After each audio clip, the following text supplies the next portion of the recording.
Dans cette vidéo, nous allons apprendre à construire un système drag and drop qui permettra d'utiliser des fichiers. On va utiliser du JavaScript et du PHP. Alors, voici ce que nous allons faire, vous le voyez à l'écran. Donc, si je prends un fichier XI que j'ai appelé mon texte, je vais l'ouvrir d'ailleurs. À l'intérieur, il y a l'information «Bonjour tout le monde». Je le prends. Et voilà, quand je vais en direction, du rectangle, il y a une petite animation, et si je lâche le fichier dans mon rectangle, il y a donc une chose qui va se passer. Et pour vérifier, on va ouvrir ici la console de notre navigateur. Donc je vais réactualiser pour bien montrer que c'est le rectangle qui agit.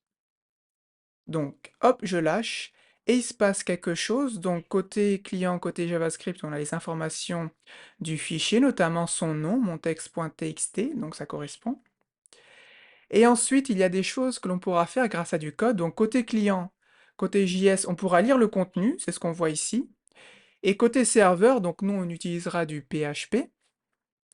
On pourra lire le contenu et on pourra également enregistrer le fichier dans notre serveur, en fait, hein. C'est ce que nous voyons ici. Quand il est dit fichier déplacé avec succès, ça veut dire que j'ai pu copier le fichier directement dans mon serveur. Pour atteindre cet objectif, on va ouvrir un nouveau fichier et vous voyez un exemple ici du fichier, en fait, enfin plutôt un nouveau projet, hein, pas un nouveau fichier. On va utiliser plusieurs fichiers. Par exemple, l'on va utiliser index.php, un fichier également style.css, hein, qui nous permettra de bien dessiner notre site et plus particulièrement notre système drag and drop. Un fichier script.js qui nous permettra d'interagir et d'envoyer le fichier dans PHP ou plutôt dans notre serveur. Et pour gérer cela, nous allons utiliser un autre fichier file.php qui va gérer, voilà, la gestion du fichier envoyé, côté serveur. On aura également une petite image, voilà, hein, qui correspond à ce qu'il y a ici, hein. Bien entendu, vous pouvez adapter, utiliser une autre image si vous le souhaitez, ou ne pas utiliser d'image du tout. Et là, ce qui est intéressant, puisqu'on a fait plusieurs tests, et on a dit que le fichier a été déplacé avec succès, donc ça veut dire qu'on l'a enregistré dans le serveur, et on a la preuve ici, puisqu'on le voit, hein, mon texte.txt. Donc si je supprime, donc il n'existe plus, je vais refaire la manipulation, voilà, et là on le voit ici, vous voyez, donc ça marche bien. Donc là je vais supprimer, et ce que je vais faire surtout, je vais partir de zéro. Voilà, partir de zéro, comme ça vous allez pouvoir m'imiter, et ensuite vous saurez construire ce genre de système dans votre propre site, bien entendu, n'hésitez pas à adapter la couleur et d'autres choses. Alors, on part de zéro. On va déjà créer un fichier index.php qui sera donc le point d'entrée de notre site internet. Donc, on va utiliser du PHP, hein. Donc, à l'intérieur, je vais mettre un doctype. Donc, doctype HTML. Voilà. Ensuite, je vais ouvrir une balise HTML. Très bien. Ici, je vais juste indiquer que c'est la langue française. On va ensuite afficher une balise head, et à l'intérieur, je vais mettre un méta pour indiquer UTF-8, voilà, c'est ça, UTF-8,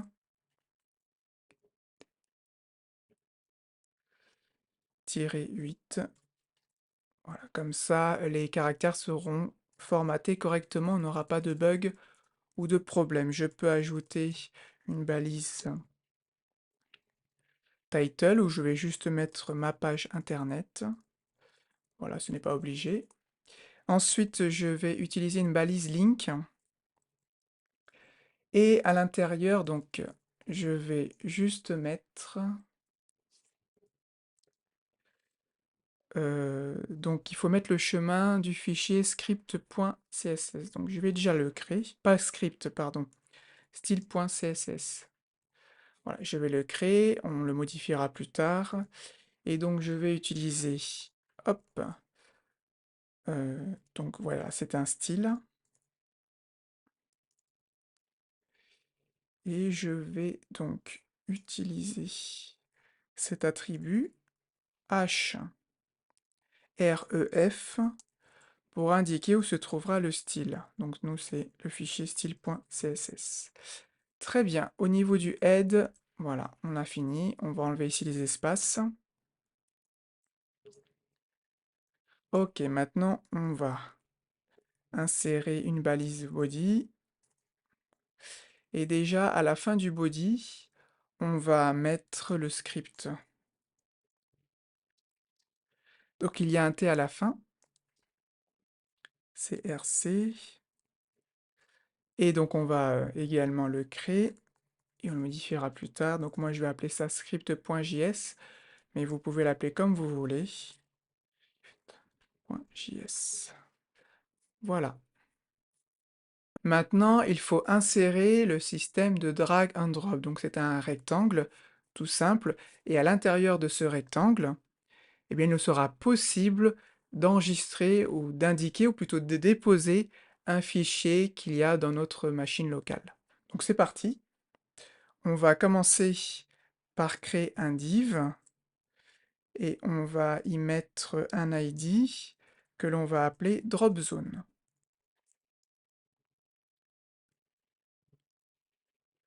Très bien.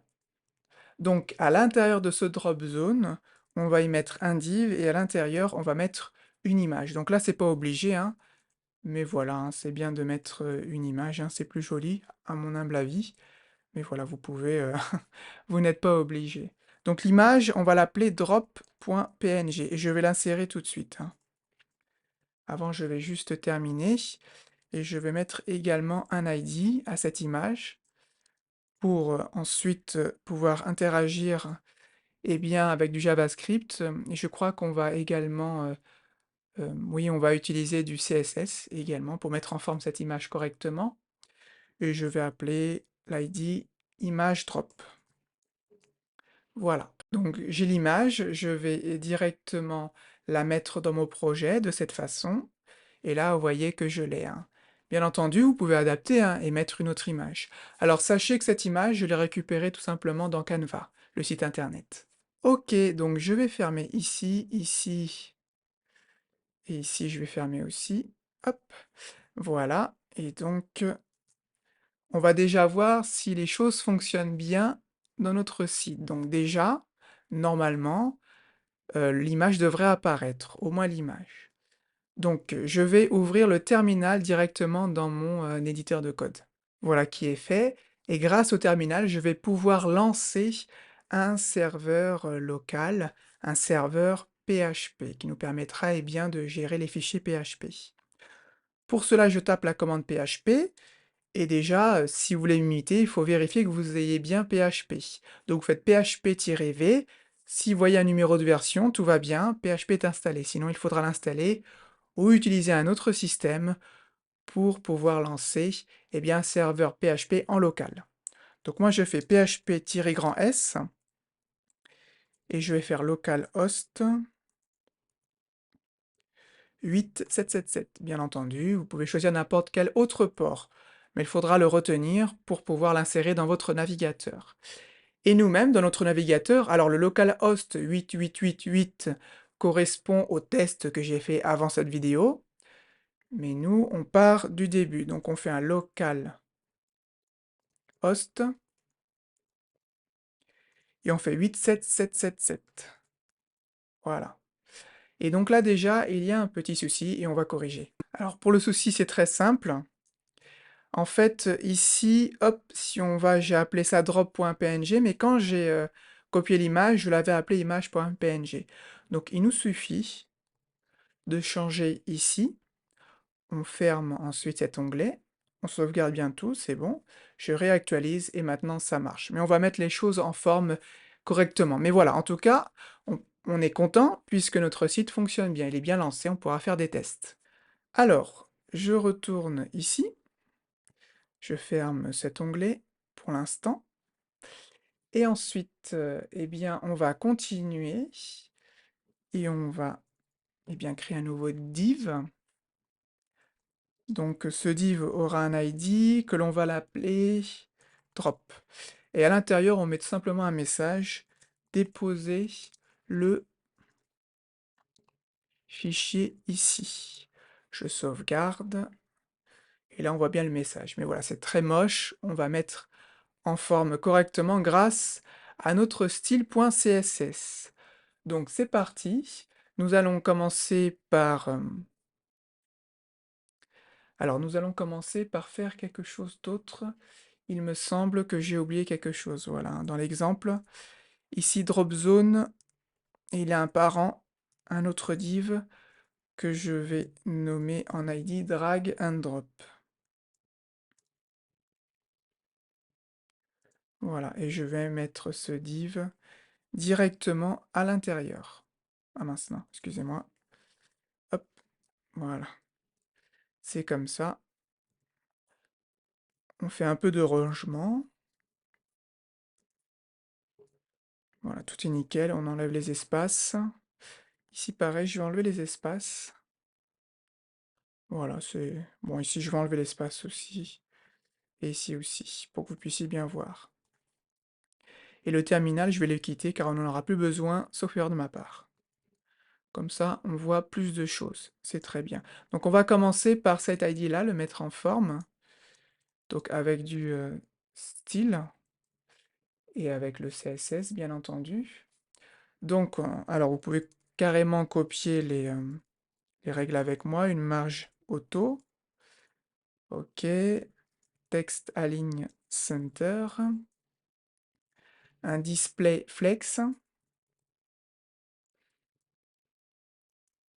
Justifie content center.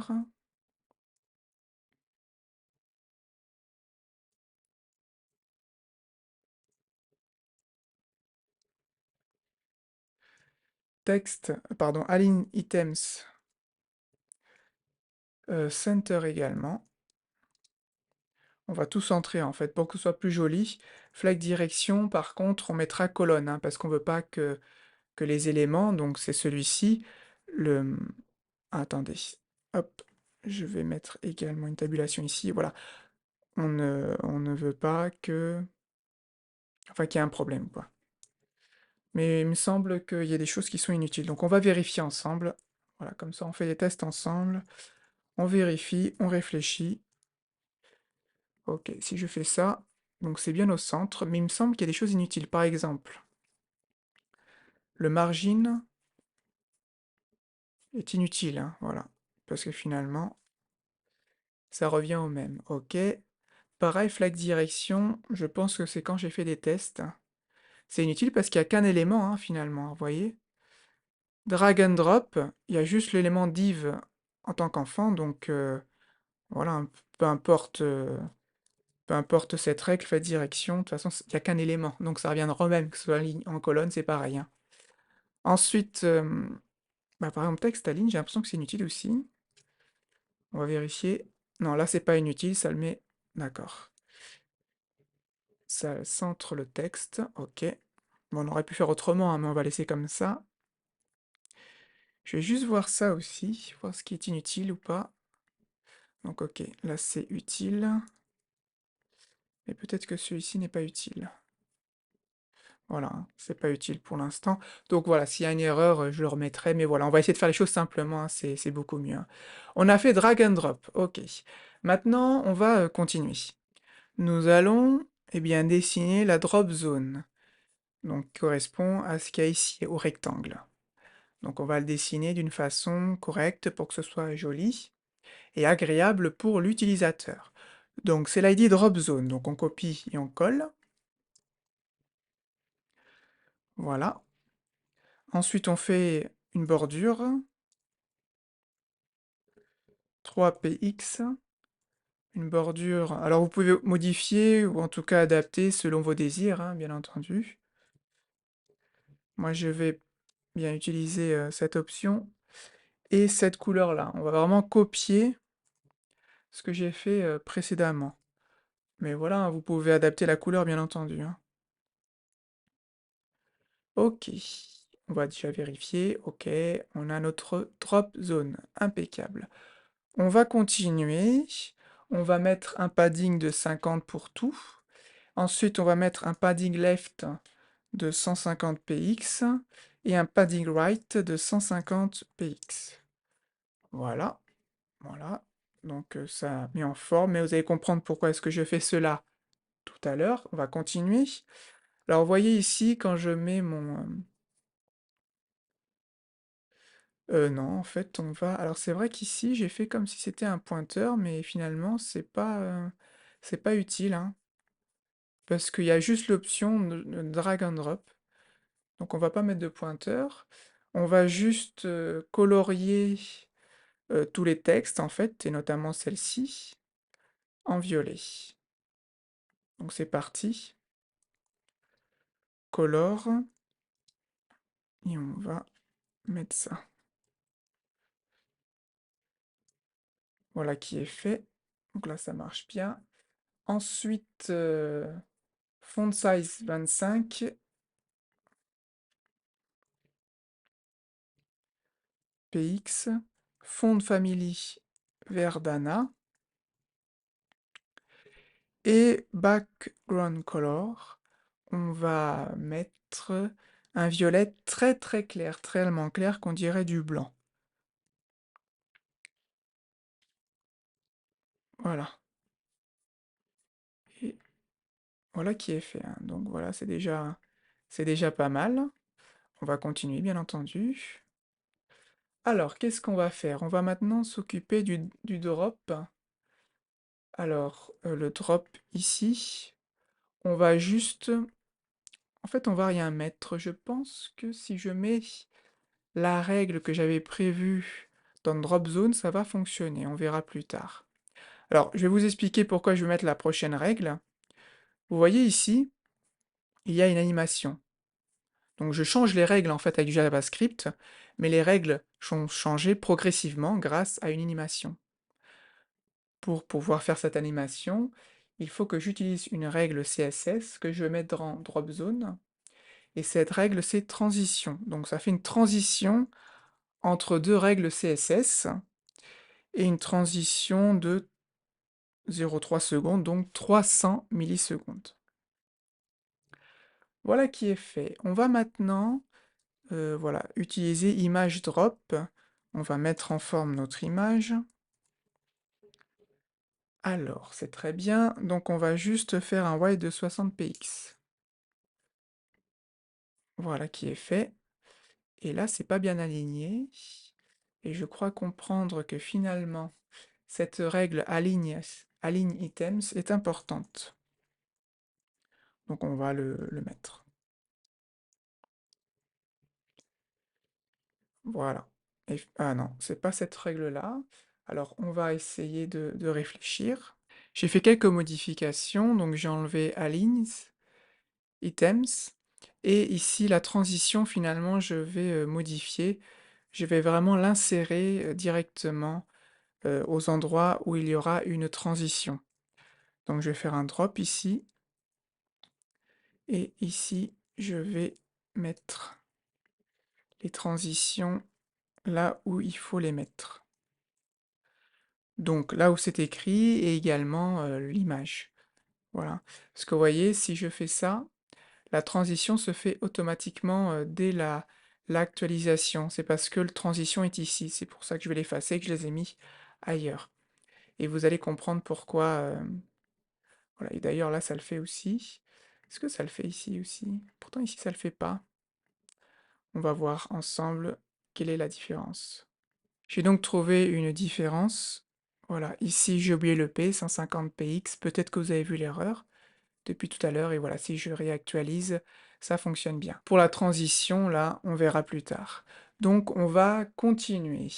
Notre fichier style.css est terminé. On va maintenant, eh bien, modifier notre script.js. On va déjà faire un console log de bonjour pour vérifier eh bien, que le script fonctionne bien.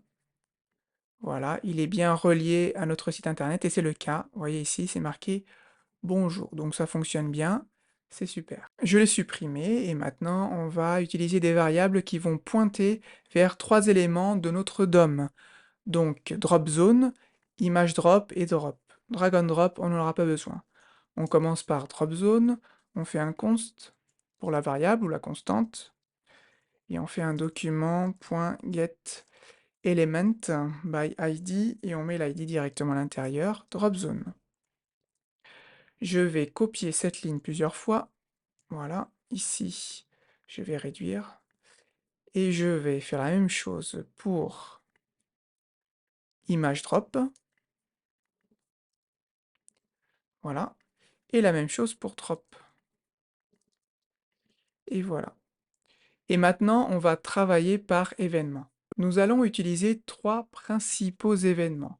Le drag over va réagir lorsque l'on dirige notre fichier vers notre rectangle que nous avons dessiné ensemble. Le drag leave, c'est donc le contraire lorsqu'on l'éloigne le fichier de notre rectangle. Et un autre événement, le plus important, le drop, qui va réagir lorsque l'on insère, lorsqu'on lâche le fichier dans notre élément rectangle. On va donc commencer par drag over. Donc celui-ci réagit par rapport à notre drop zone. Donc on fait drop zone add event listener. Donc on a dit quel élément, ou plutôt quel événement, drag over. Donc on tape drag over. Et ensuite on met une fonction, on va utiliser les fonctions fléchées. On met un E comme event qui nous permettra bien de récupérer les infos de notre drop zone directement. Alors, on va faire quelque chose également de très important. Pour chaque événement, nous allons utiliser le e.preventDefault qui empêche l'action par défaut associée à l'événement. Et on va également utiliser le stop propagation qui empêche l'événement de se propager plus loin, en fait. Et ce sont deux choses qu'il nous faudra faire systématiquement pour éviter des bugs ou des problèmes, ou des choses qui pourraient arriver sans qu'on s'en aperçoive. En tout cas, ce n'est pas voulu de notre part. Nous allons donc faire ce que nous avons dit. On va commencer par le prevent default, ok, et ensuite le stop propagation, impeccable, et ce sont des fonctions. Voilà. On va insérer un autre code qui va influencer eh bien, l'icône qui apparaîtra lorsque l'on déplace notre fichier. Par exemple, pour le moment, vous voyez, si je déplace mon fichier en lui-même ne change pas. Mais regardez ce qui se passe lorsque je mets un code ici. Je vais faire e-data-transfer.drop-effect et je vais choisir l'icône copie.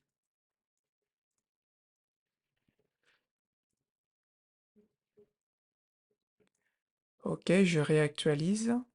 Et là, si je déplace, vous voyez, il y a un petit plus qui apparaît, chose qui n'apparaissait pas lorsque je n'avais pas mis le code suivant.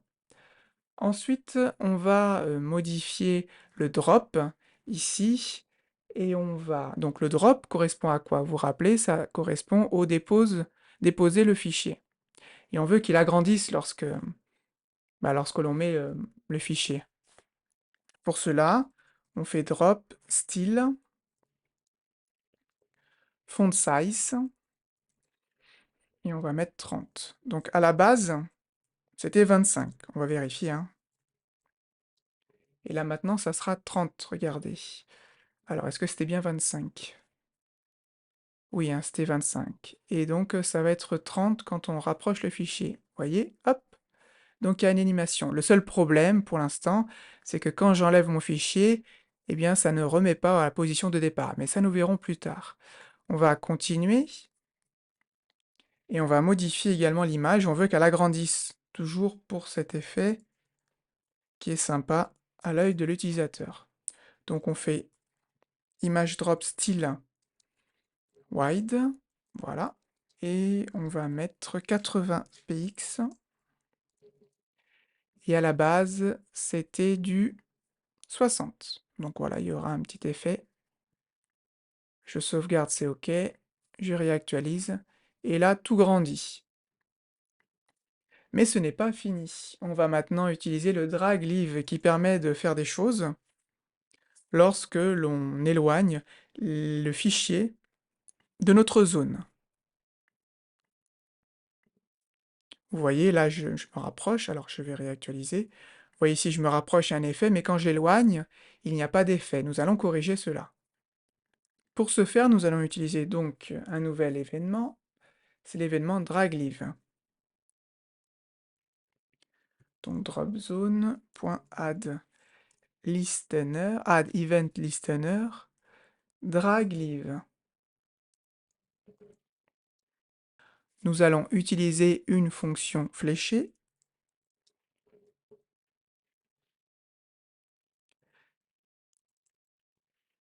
On va également utiliser eh bien, ces deux bouts de code importants, et on va utiliser celui-ci.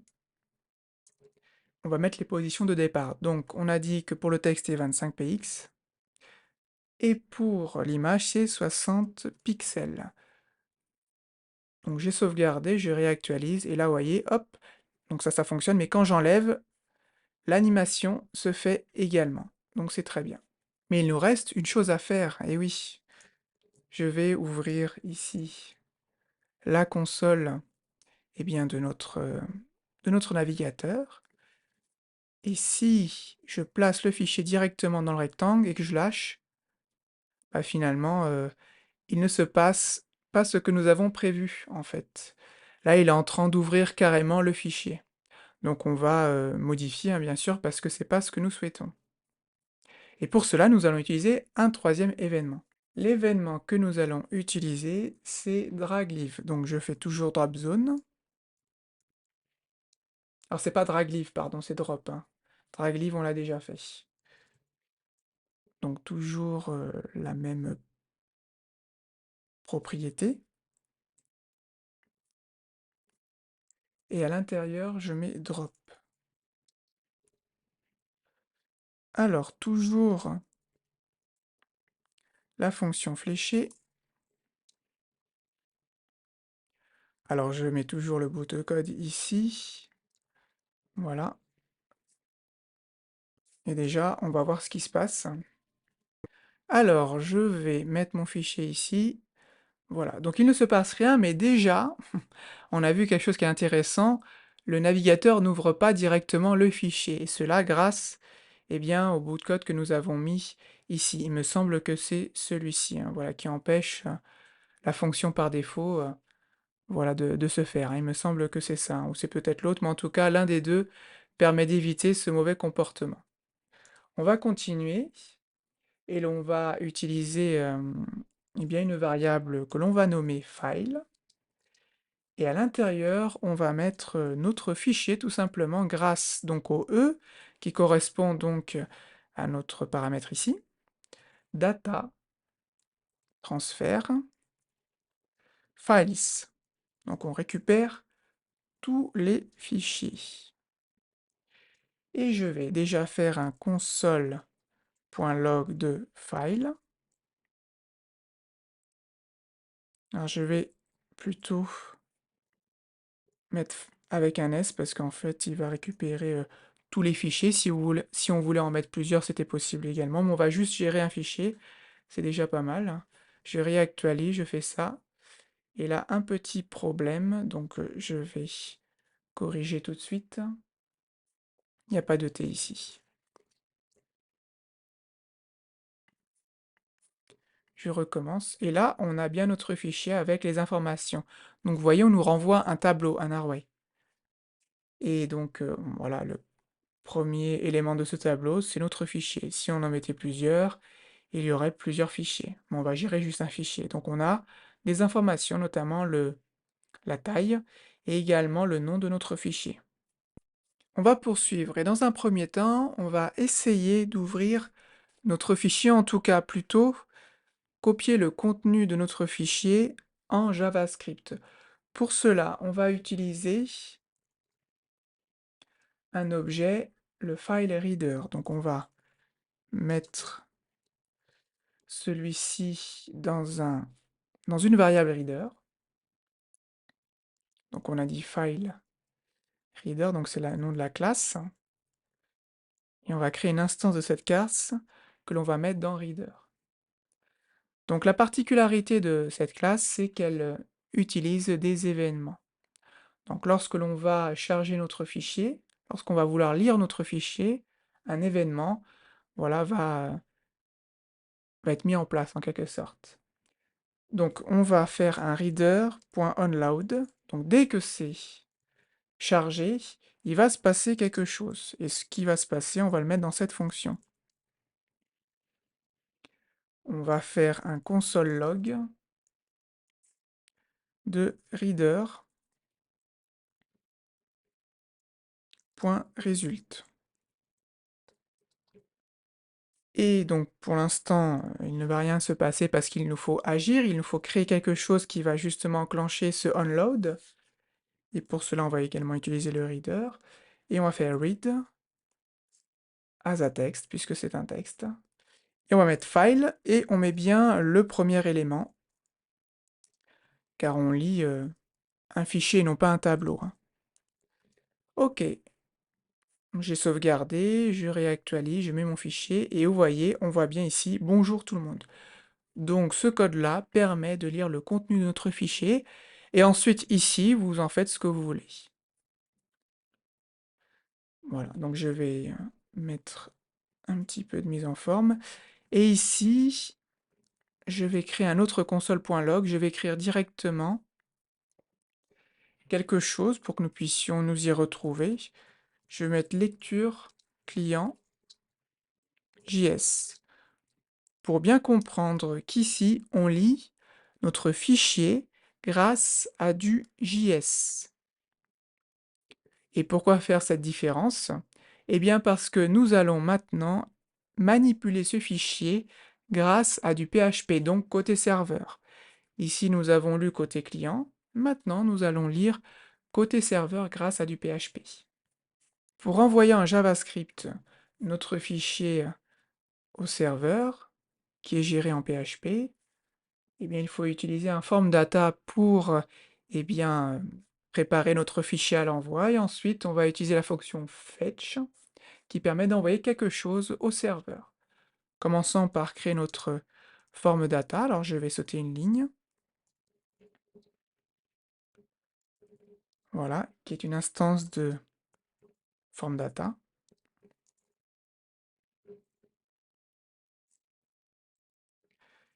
Ensuite, je vais préparer mon formulaire en quelque sorte. Form data.append. Donc je vais ajouter quelque chose avec une clé que je vais nommer file pour reconnaître. Et à l'intérieur, je mets file et le premier élément de celui-ci, 0, et files avec un S. Voilà. Et maintenant, je vais utiliser la fonction fetch. Donc fetch, on va faire quelque chose de simple. Alors, je vais mettre file.php, donc c'est le fichier que je vais créer ici. Et ce fichier, file.php, va gérer les choses côté PHP. Ensuite, je vais également transmettre quelques informations, notamment la méthode, c'est méthode post. Et je vais également dans le body insérer mon form data qui est prêt. Voilà, ça me permet de transmettre le fichier directement. Ensuite, je vais indiquer que la réponse qui sera envoyée par PHP est une réponse de type texte. Et ensuite, je vais gérer directement la réponse avec un deuxième when. Donc je récupère la réponse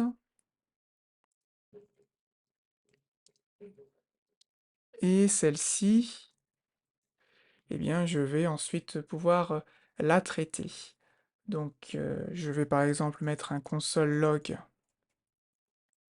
et à l'intérieur, je mets lecture serveur PHP. Ainsi, je saurai faire la différence entre une lecture côté JavaScript et une lecture côté PHP. Et ensuite, eh bien, je vais lire directement la réponse de notre, eh bien, de notre serveur, en fait, hein, ce qui nous enverra. Voilà. Ah, c'est parfait. On va maintenant, eh bien, modifier le fichier file PHP pour qu'il puisse ainsi gérer les choses.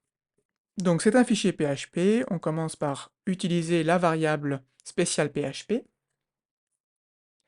Donc, ce que nous allons faire dans un premier temps, c'est enregistrer ce fichier directement dans notre serveur. On va utiliser la fonction move up load dead. Je ne sais pas si je prononce bien en anglais, hein, désolé, file. Voilà, et à l'intérieur, on va mettre deux paramètres. Donc on va utiliser la variable file qui permet de récupérer, avec un S, hein, qui permet de récupérer eh bien, ce qui a été envoyé par notre fetch de JavaScript. Ça permet de récupérer les fichiers, en fait, hein. Voilà, donc c'est ce que nous voulions. Donc on va récupérer le fichier. On va mettre donc ce qui se nomme file. Donc ça correspond à ce que nous avons mis ici. C'est la clé, hein, qui permet d'identifier. Et ensuite, on va mettre tmp name. Alors pourquoi utiliser voilà, cette clé tmp name grâce à la super variable files? Eh bien c'est très simple. Lorsqu'un site internet envoie un fichier à PHP, un serveur type PHP, il va l'enregistrer automatiquement dans un répertoire temporaire. Et la clé pour y accéder, c'est tmp name. Il contient donc le chemin complet du fichier temporaire stocké. Donc c'est pour ça qu'on utilise eh bien, cette clé. C'est pour savoir où se trouve notre fichier. Et on va le déplacer à un endroit bien particulier, tout simplement à la racine, et on va utiliser le même nom de notre fichier. Voilà. C'est pour ça que je mets donc la variable, la super variable files, donc toujours avec notre clé pour identifier notre fichier spécifique, et cette clé permet bien de récupérer le nom de notre fichier. Ainsi, ici, il y aura exactement le même nom de notre fichier.